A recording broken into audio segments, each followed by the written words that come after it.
Abiso naman sa mga commuter, magkakaroon ng shortened operations ang LRT2 sa July 25, 2026. Dahil po yan sa pagsasaayos ng riles. Ayon sa pamunuan ng LRT, papalitan nila ang rigid frog nose sa mainline track sa pagitan ng V-MAPA at J. Ruiz Station.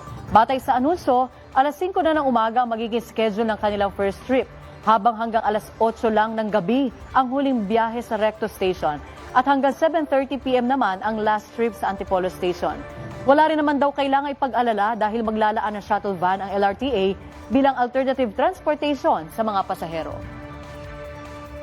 Yung ating shortened operations will only happen on July 25 on a Saturday. In-announce lang namin ng maaga. We intend na i-announce ito every day para at least malaman ng lahat. Kasi minsan kasi pag may mga ganitong mga scenarios, pagka yung advance notice na 1 week, 2 weeks kulang eh.